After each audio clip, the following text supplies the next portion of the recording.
So today I'm going to make a book safe out of this very old book that someone donated to me. So this is actually from 1909. It's the Best of the World's Classic, Volume 10. So I just thought it'd be a really nice way to preserve this. And once you have it on a bookshelf and you've cut away this part of the book, you'll never know that you're actually hiding money or jewels or whatever in plain sight. So I think it's a lot of fun. So the first thing I'm going to do is I'm going to find a fun page to start on. So I want to leave some of the book plain so it kind of hides it a little bit better and gives it some structure. So this is an old piece by Edgar Allan Poe, so I think that's a really fun place to start. And I'm going to use this old sock that I've filled with rice as a little bit of a weight to get the pages out of my way. And I went ahead and cut some cardstock smaller than the page. Now, I cut mine fairly small because I want to add a lot of structure in all the sides of the book. If you want to make it a little bigger, you could. It's totally up to you. And that's going to be dependent on the size of your book. So then you're going to go ahead and center this the way you want it. So I like it right here. And then you're going to take an X-Acto knife, like so, being careful. And then you're just going to outline, little by little, the pieces that you're going to be removing. Now I like to go nice, slow, and steady. There's no rush. So I'm just going to get a few pages at a time. This project goes fairly quickly, but make sure you stay tuned to the end because I'm going to show you how we're going to preserve the book with a few different methods. While I'm doing this, it'd be a great time for you to like and subscribe to my channel so that you don't miss out on any of the weekly tutorials. They're usually related to book folding, and then a few that have to do with upcycling, like this one, but always something to do with paper. We're having a big snowstorm today in upstate New York, so what better way to spend the day but by crafting.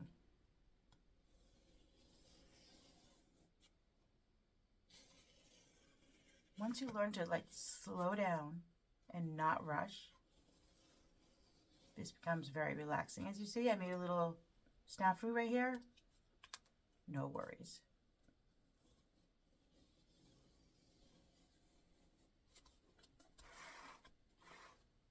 Go ahead and keep turning the book.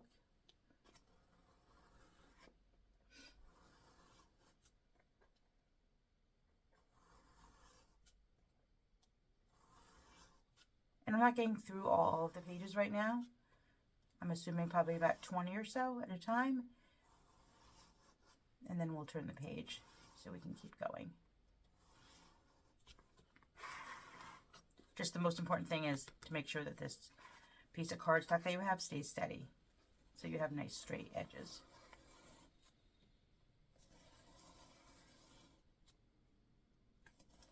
If you want to check out one of my earlier videos, it's linked right here. I also did this and I used it as a planter for some succulents. That just turned out really cute too. But this time we're going for a safe. Make sure you get all of the corners too.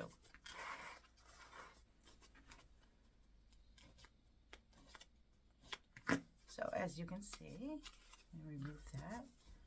I've gone through some of these pages, removing them. And I'll save these pages and make something with them later, so nothing's being wasted. I may make some flowers, some maybe paper beads, so many different things you can make out of this old vintage paper. And as you can see right here, it didn't come out perfectly, so just take my knife and fix it. No worries.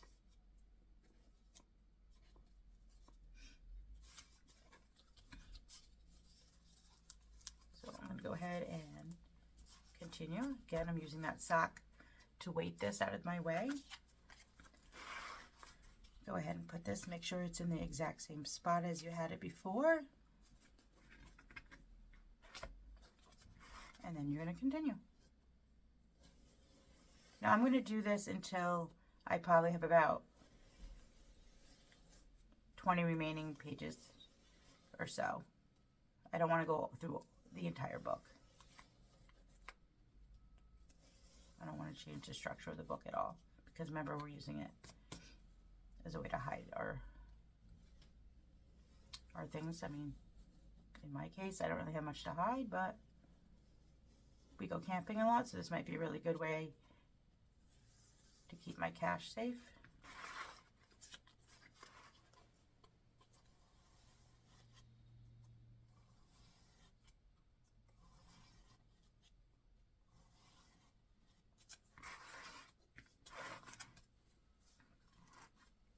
And notice I keep on turning the book, so it's always at a good angle for me, just to keep, you know, and keeping my fingers all the way back as well.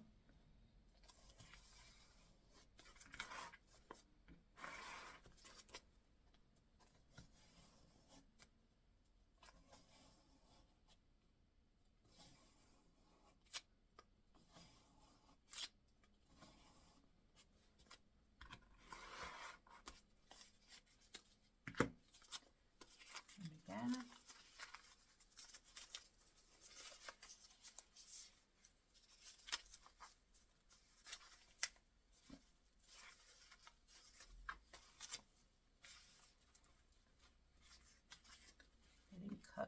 I wanted to show you this because I didn't cut as close to that corner as I had wanted. So again,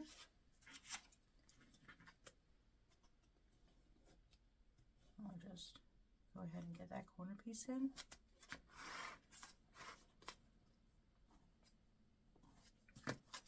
And you're going to see it's going to be the corners that give you the most trouble.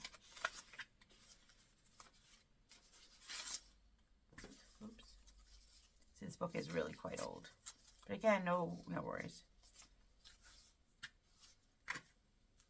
Just make sure you're gentle, especially if you're using an older book. If you're using a newer book, you're not going to be quite as careful. So I'm going to continue cutting this away, and then we will meet back, and I will show you all the different ways to seal this book to keep it nice and together for a very long time. So I went ahead and I cut through all the pages that I wanted to. I do want you to be aware, anywhere where it kind of looked a little extra raggedy, I did take scissors and kind of fix it up a little. But as you can see, I left plenty of pages on the base as well. Now you have different ways to protect this. My favorite is going to be Mod Podge. I'm using glossy. If I had matte, I probably would use matte for this project, but that's just personal preference. You can also use Diamond Glaze by Judkins. That will work as well. Or you could always just use polyacrylic as well. So lots of choices of ways to protect this. So for today, I'm going to show you how to do it just with Mod Podge. It's cheap, readily available, and very easy to work with. So I'm going to go ahead and pour some on this paper. I like to use a sponge brush to do this. And I'm going to start at the back. I really want to protect this page that you're going to be seeing through this hole.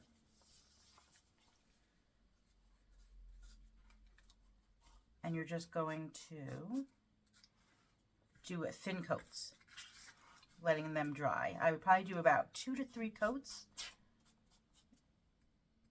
and let them dry at least, I would say, a half hour or an hour between the coats. But thin is always going to be better.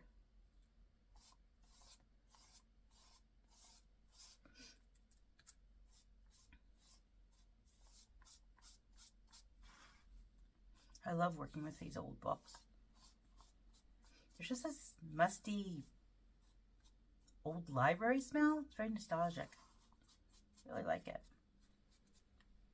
Especially this this is the oldest book I've worked with, from 1909.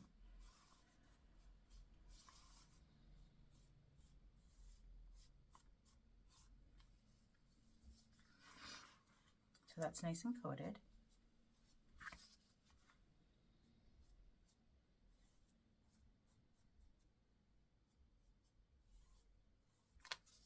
Now I don't care if this gets stuck to it, so I'm going to close this while it's still wet. That's totally fine.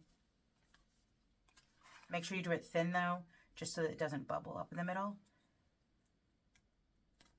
And now I'm going to go ahead on this top page, the first one, doing the same thing, coating it.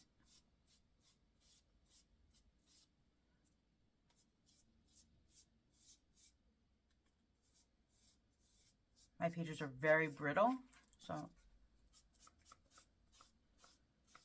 I am taking this nice and slow.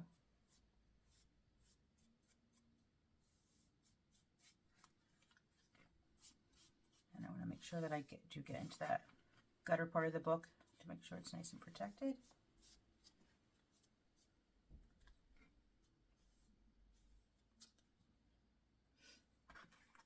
And then this is the page that will also be really important. So I'm going to coat this one as well.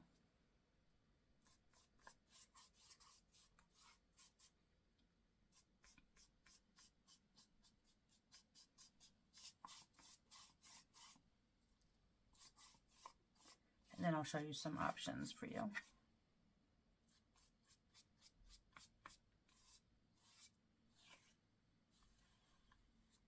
Just remember the key is many thin coats.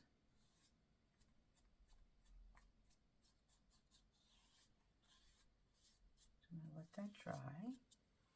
Now for your options, you can have this permanently closed, and you can seal it by putting the Mod Podge all on the sides as well. Or you can leave it exposed. It just depends on the way you want it, what the purpose of this is. If you really want it, your things really hidden in here, I probably wouldn't coat these sealed. But for me, I'm actually not going to be using this as a safe. I'm going to be using this as a display in one of my stores selling my paper beads.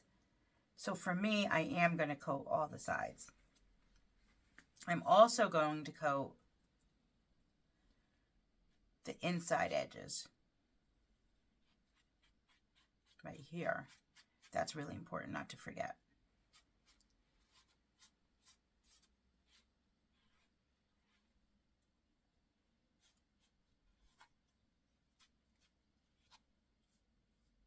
The nice thing about this is it does dry completely clear, but it will harden everything, protect everything.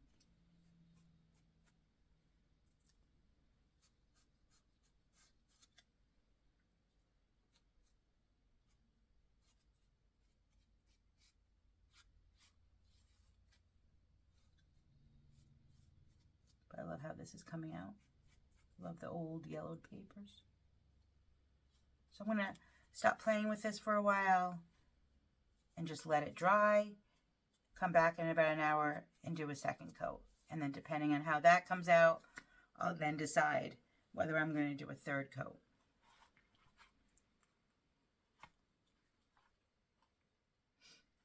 Again, for my purposes, I am going to seal the sides. I really don't want, I do want my pages stuck together.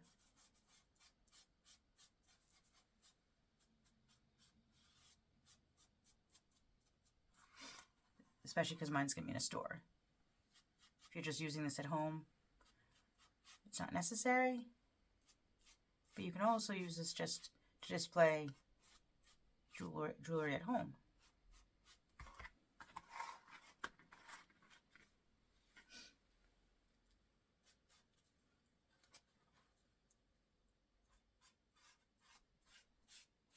So we'll meet back once this is dry.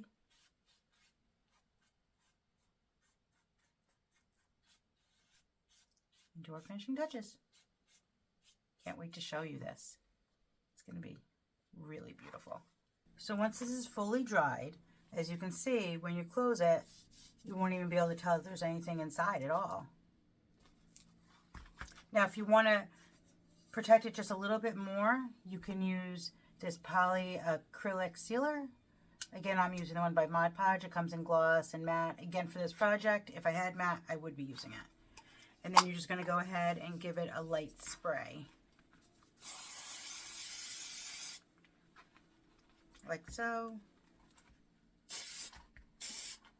And then if you want, depending on what you're going to use it for, I like to do the edges as well. And again, just let that dry overnight.